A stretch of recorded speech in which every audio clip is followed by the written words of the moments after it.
Hello, my people. Una good morning. Happy weekend to everyone. It's your girl Lady D. Please don't forget to subscribe to my YouTube channel for more videos. So today, wetin I wan talk a little about our single mothers. Abeg, my single mothers.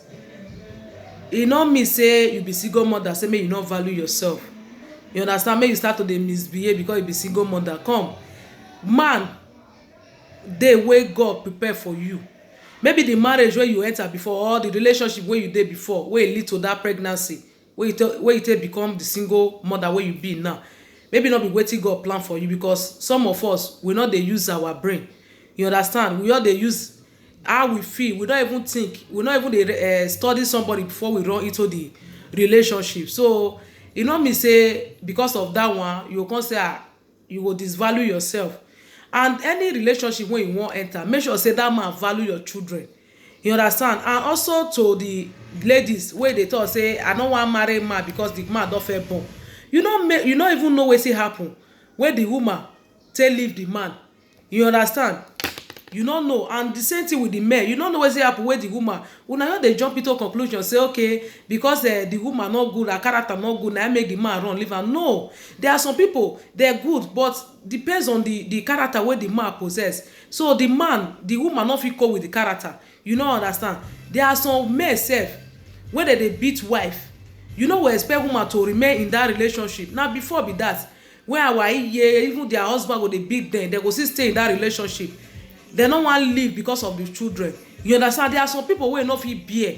You understand? They'll say okay, better I just stay out of this marriage so that I no go die before my time. So you as a man no fit say okay, because that woman not dey husband house, na make that woman dey useless. No, if you like that woman, also as you dey accept the woman to be your girlfriend, also dey accept the children or the child wey the woman get. Not just go there impregnate the woman, before you know you go still run. It go be maybe the woman first get one child before you go there, now you put your own, it can be two, another one go you put you, it can be three. Who you can expect me come marry that kind of woman?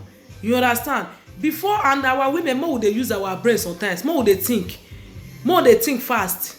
You understand? So some of us we don't even think. When my doctor say I like you, or they use that word I love you, you feel say oh, this man love me, everything is okay. No, it's not okay.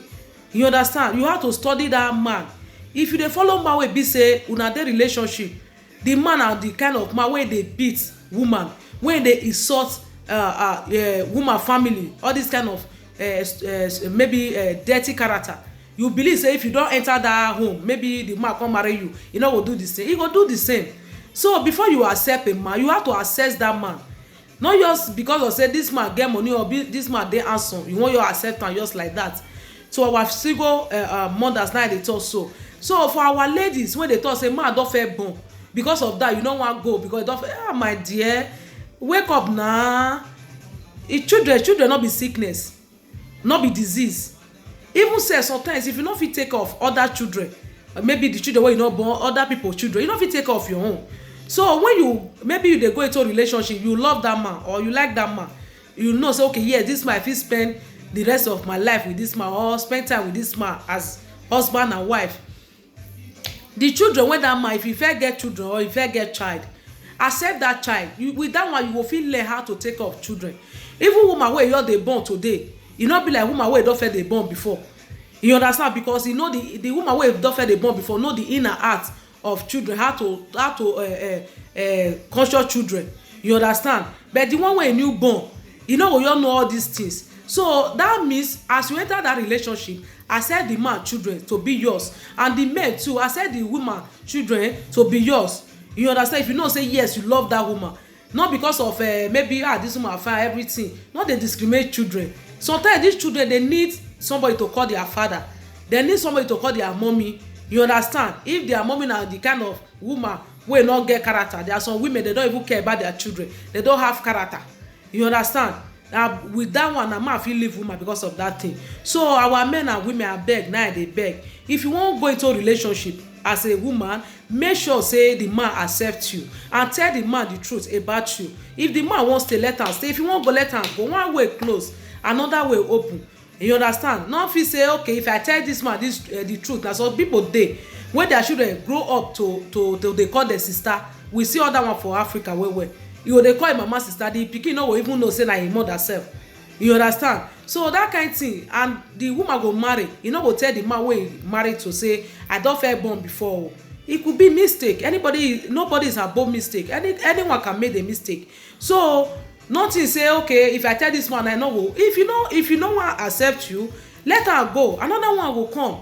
The truth will set you, because if the truth don pass, to straighten the truth in future is very very difficult. So my people, I beg, na beg I dey beg. Our single mothers, no, una no dey look down on una self, because na una dey cause am. Not say okay, you don be single mother, you start to dey useless yourself. Respect yourself. Even the children you have, they will also respect you. If you dey do anyhow, na that situation you dey see say children don big, dem come still dey do anyhow. There are some children wey only mother take care of. You understand? But they succeed in life because they know how you take suffer, how you take respect yourself, how you take suffer follow them. You know many things. I beg our people, I love you all our single mothers, we love you. We are the same. Even though you dey husband house or you not dey husband house, we get children. So the only thing there, the only difference be say there are some wey fit bear no matter what they bear to stay because of their children. There are some wey they not even fit bear. So we know because of that one say they wicked. And our ladies, any man wey don fair born before, if he say he wan marry you, if you love that man, follow the man, follow your heart. You understand? Not say because you don't get pikin before, I no wan marry you. The first you go one there, you go dead there, you go single. Before you know it, you go clock 40, clock 50. Say you call the fire who don't even get 3 wives before, make you just join, make they add you join who don't marry. I beg, I love you all. One love to my people. See you next time. Mwah.